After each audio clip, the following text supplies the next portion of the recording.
ഈ തെരഞ്ഞെടുപ്പ് കഴിഞ്ഞ് പുതിയ കേന്ദ്ര സർക്കാർ വന്നിട്ട് ഒരു മാസം കഴിഞ്ഞു. ഇപ്പോൾ തെരഞ്ഞെടുപ്പിന് തൊട്ട് മുമ്പ് തന്നെ ഈ നറേറ്റീവ് ബിൽഡിങ്സിൽ കോൺഗ്രസ് അല്ലെങ്കിൽ ഇന്ത്യ മുന്നണിക്കാർ വലിയ മുന്നിലാണെന്ന് എനിക്ക് തോന്നുന്നത്. ആണ്, ഇല്ലെന്ന് പറയണ്ട. ഇപ്പം നോക്കൂ, തെരഞ്ഞെടുപ്പ് നീറ്റ് പരീക്ഷ അത് ഇതെന്നൊക്കെ പറഞ്ഞിട്ട് കള്ളം പറയുന്നത്, കള്ളം ആയിക്കോട്ടെ, ബി ജെ പിക്കാർക്ക് കള്ളം പറയാൻ അറിയാൻ പോലെ. അപ്പോൾ ഒരു പ്രൊപ്പഗാൻഡ വാറിൽ മോദിയും രാഹുലും തമ്മിൽ താരതമ്യം ചെയ്ത് മോദി തോറ്റിരിക്കുകയാണ്.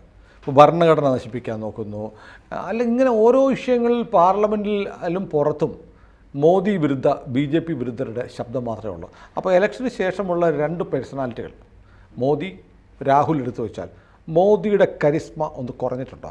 ഈ പ്രശ്നങ്ങളെ പ്രതിരോധിക്കാൻ ബി ജെ പിക്കും കോൺഗ്രസിനും കഴിയുന്നില്ല എന്നൊരു വിലയിരുത്തൽ പൊതുവിലുണ്ട്. രാമേന്ദ്ര സാറിന് എന്തു തോന്നുന്നു? അങ്ങനെ പല ആളുകളും എന്നോടും പറയാറുണ്ട്. പക്ഷേ അദ്ദേഹം പല കാര്യങ്ങളും അതിനുവേണ്ടി ആവിഷ്കരിക്കുന്നുണ്ട്. അല്ല, എന്നാൽ പോലും അതിലേക്ക് വരട്ടെ. അത് ഒരുപാട് കാര്യങ്ങൾ കഴിഞ്ഞ 10 വർഷക്കാലം സർക്കാർ ഒരുപാട് ചെയ്തു.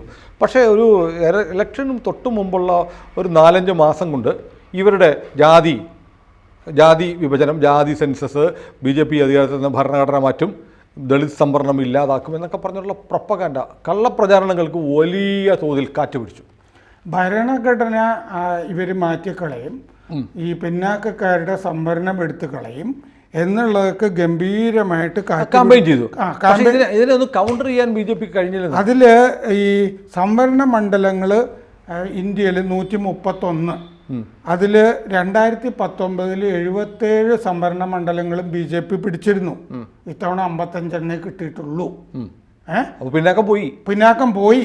അത് ഇവര് ഭരണഘടനയെ സംബന്ധിച്ച് ഈ പോഴത്തം പറഞ്ഞ് നടന്നത് ഈ ഇന്ത്യ മുന്നണി അത് ഏറ്റിട്ടുണ്ട് എന്നുള്ളത് ബി ജെ പി വിലയിരുത്തിയിട്ടുണ്ട്. ഉണ്ട്. പക്ഷേ അതിനൊരു ക്യാമ്പയിനോ ഒരു ആക്ടിവിറ്റിയോ ഒരു ആക്ഷനോ ബി ജെ പിയുടെ സർക്കാരിൻ്റെ ഭാഗത്തുനിന്ന് ഉണ്ടാവുന്നില്ല സാറേ.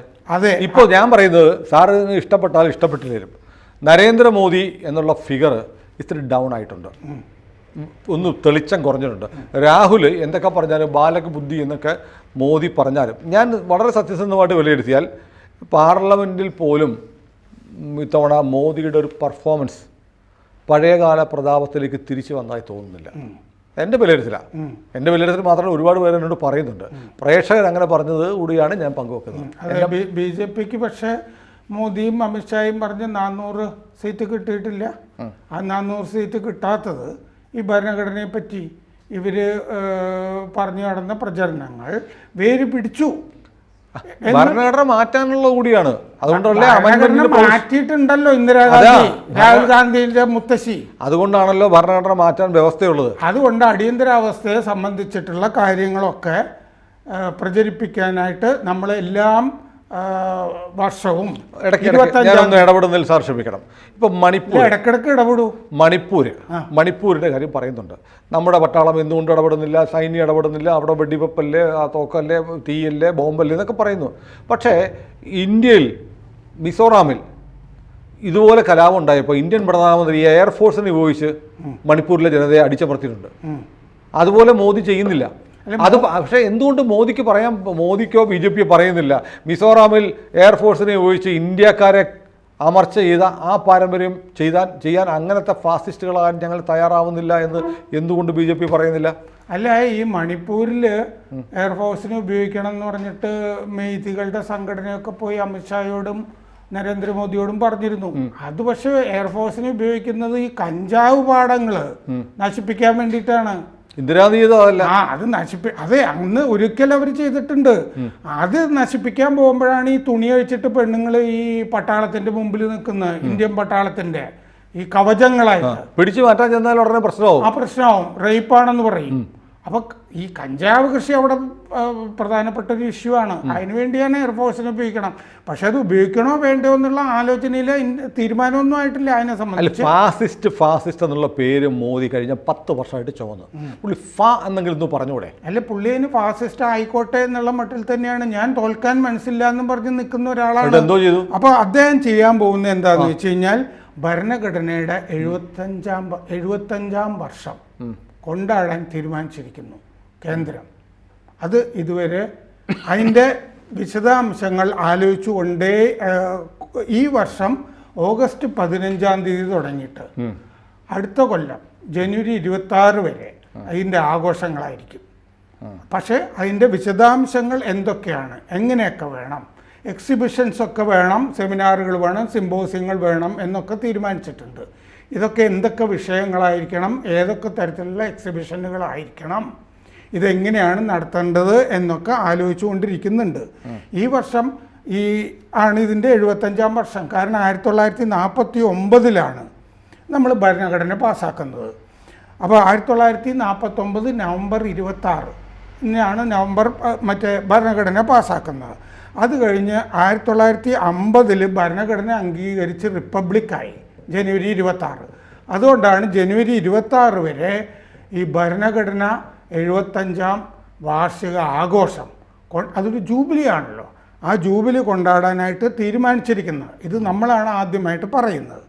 അപ്പോൾ ഭരണഘടന എന്തിനാണ്, അത് കോൺസ്റ്റിറ്റ്യൂവൻ്റ് അസംബ്ലിയിൽ ഭരണഘടനാ നിയമനിർമ്മാണ സഭയിൽ നടന്ന ചർച്ചകൾ എന്തൊക്കെയായിരുന്നു, അത് ശക്തമാക്കാൻ, ഭരണഘടന ശക്തമാക്കി നിലനിർത്താനായിട്ട് ഇതുവരെ BJP സർക്കാരുകൾ എന്തൊക്കെ ചെയ്തു, ഇതൊക്കെ പറയുന്ന ചർച്ചകളാണ് വരാൻ പോകുന്നത്. ഇത് ഏൽപ്പിച്ചിരിക്കുന്നത്, ഇതിൻ്റെ നോഡൽ ഏജൻസിയായിട്ട് വെച്ചിരിക്കുന്നത് സാംസ്കാരിക വകുപ്പിനെയാണ്.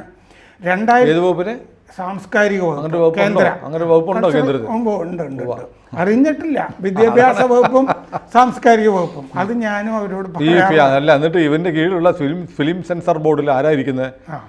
സാഹിത്യ അക്കാദമിയിലൊക്കെ ഇരിക്കുന്ന ആരാ? അതെ, സാഹിത്യ അക്കാദമി കേന്ദ്രത്തിൽ മൊത്തം മാറ്റി കളഞ്ഞിട്ടൊന്നുമില്ല.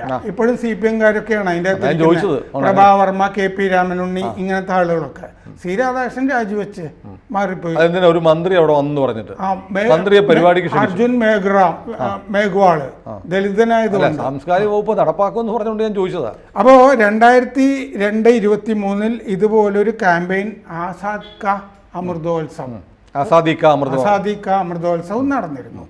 ആ മാതൃകയിലൊക്കെ ഈ രാജ്യമൊട്ടാകെയുള്ള നല്ല കാര്യം സാർ. ആസാദി കാ അമൃത് മഹോത്സവം പറഞ്ഞുകൊണ്ടാണ്. ഇതൊക്കെ ഒരു ഗിമ്മിക്കാണ്.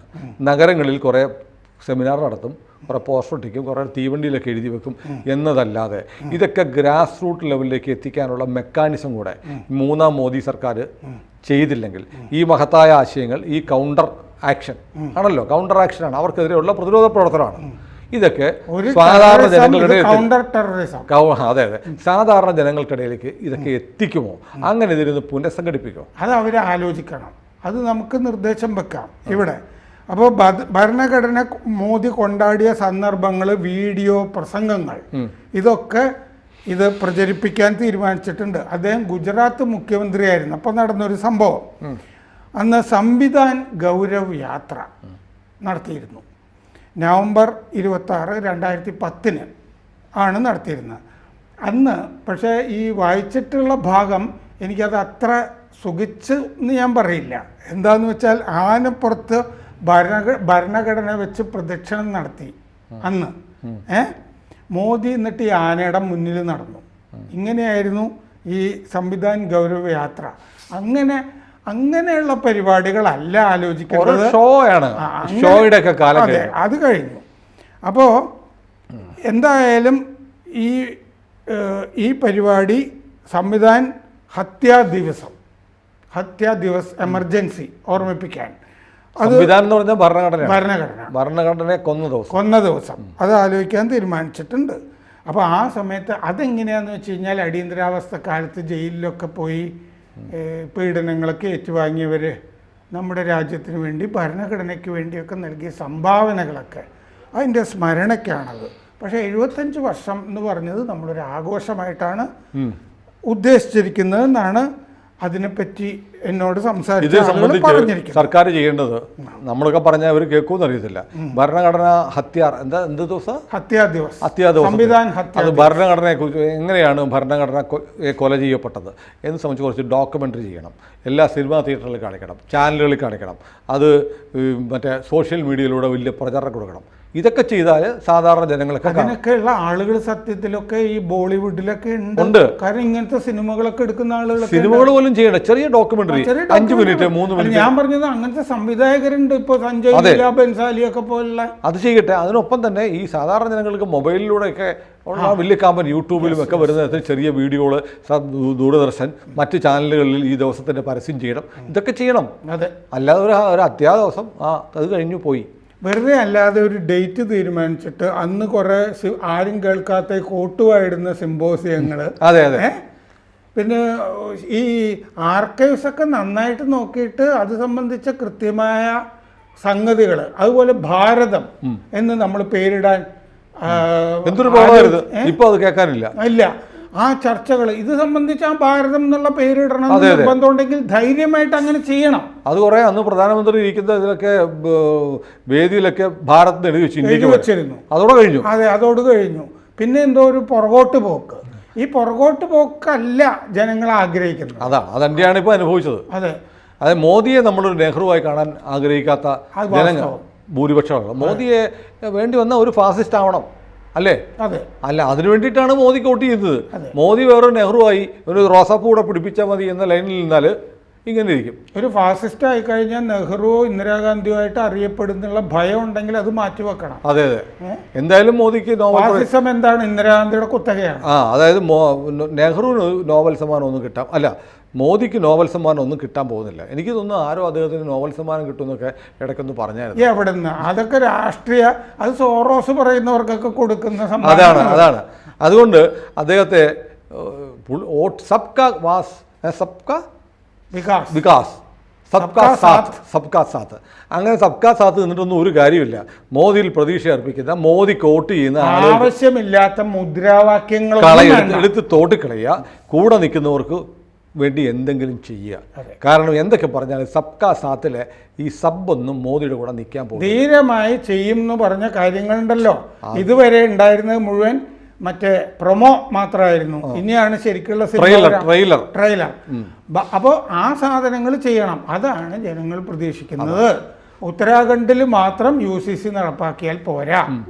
ഇതൊക്കെയാണ് ട്രെയിലർ. ഒറിജിനൽ പടം പ്രതീക്ഷിച്ചുകൊണ്ടിരിക്കുന്നത്. റിലീസ് ചെയ്യുമോ നോക്കാം. നമുക്ക് നോക്കാം.